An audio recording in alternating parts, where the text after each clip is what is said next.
salamin ba sa kwarto mo? Yung nakaharap mismo sa kama?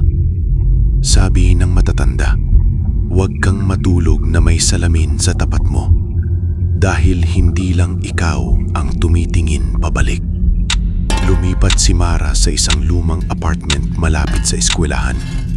Maliit lang ang kwarto, kama, cabinet, at isang malaking salamin na hindi niya tinanggal. Unang gabi, napansin niyang parang may delay ang refleksyon niya. Ngumiti siya, pero ang nasa salamin, huli kong gumalaw. Gabi-gabi, may napapansin si Mara.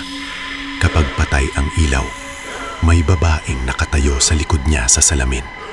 Mahaba ang buhok, maputla ang muka, hindi gumagalaw, nakatitig lang.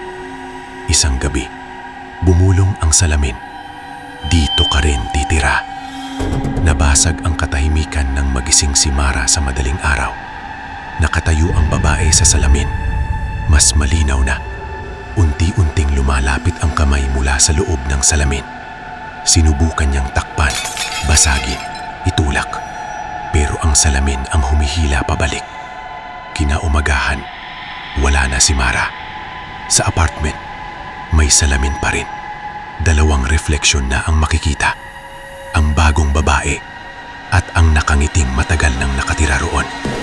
Kaya kung may salamin sa harap ng kama mo, baka oras na para ilipat ito. Dahil minsan, ang salamin ay hindi lang sumasalamin. Naghahanap din itong kabalit. Ikaw, anong nakikita mo sa salamin mo pagpatay ng ilaw? I-comment mo ang takot ako kung nakaramdam ka ng kilabot. Huwag kalimutang i-like, follow, at i-share ang videong ito para sa iba pang kwentong katatakutan. Hanggang sa muli, huwag kang titingin sa likod.